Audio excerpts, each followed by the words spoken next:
सुस्वागतम प्यारे विद्यार्थी। तो पिछले क्लास में हमने पढ़ा था सुमित्रा नंदन पंत जी के द्वारा लिखित कविता भारत माता।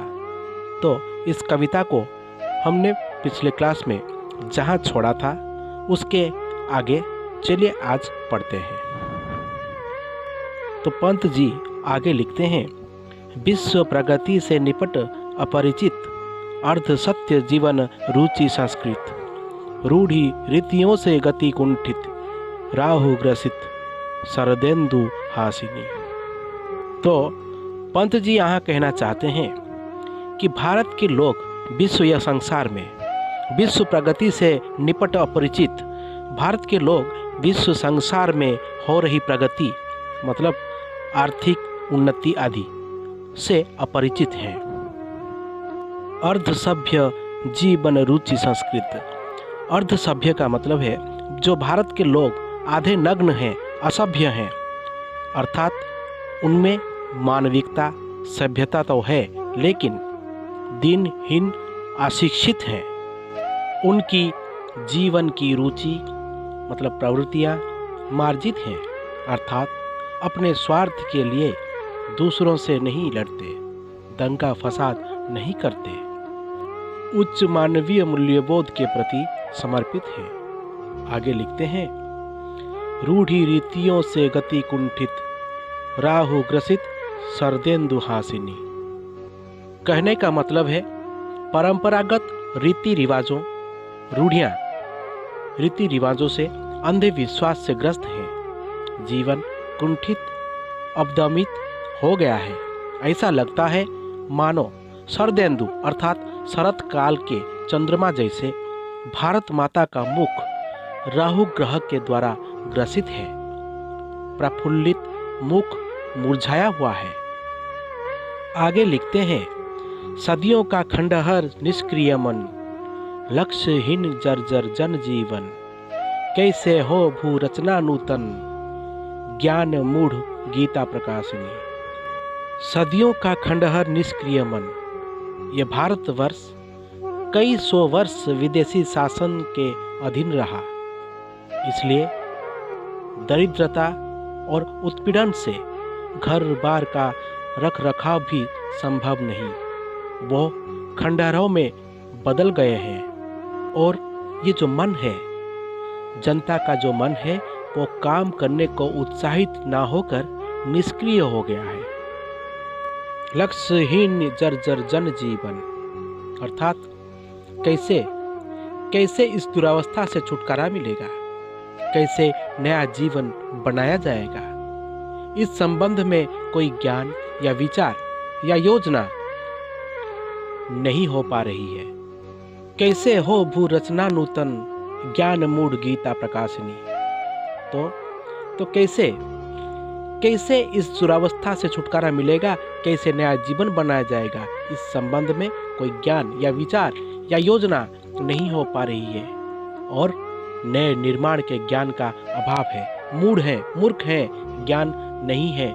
यद्यपि यह देश भगवत गीता जैसे ज्ञान ग्रंथ का प्रणेता रहा है, मतलब भले ही इस देश के लोग भगवत गीता जैसे ज्ञान ग्रंथ को बनाया है, पढ़ा है, समझा है, फिर भी इस देश में ज्ञान का अभाव है।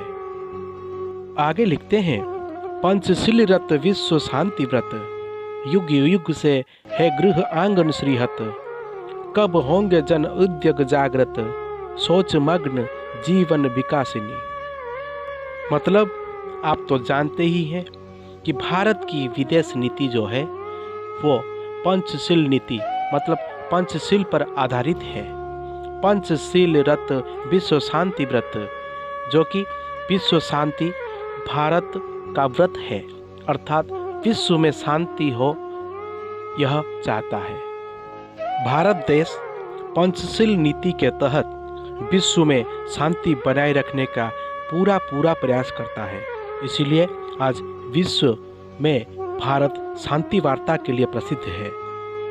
युग युग से गृह आंगन श्रीहत, कब होंगे जन उद्योग जागृत, अर्थात घर वार सब जो है श्रीहत मतलब उजड़ गए हैं, श्रीहीन हो गए हैं।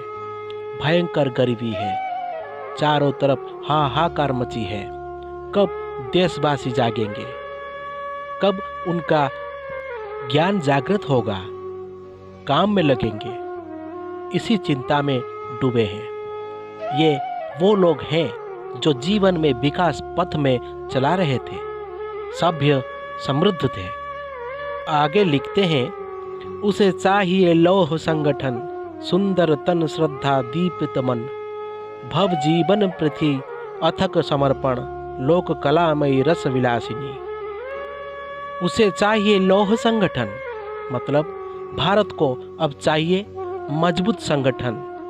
लोग एक हों, सुंदर तन श्रद्धा दीपित मन, स्वस्थ रहे, उत्साह से मन भर जाए, सुंदर हो, सबका मन सुंदर हो, सबका शरीर सुंदर हो, सांसारिक प्रगति में शामिल हो, भव जीवन प्रति अथक समर्पण अर्थात संसार के विकास के लिए लग जाए।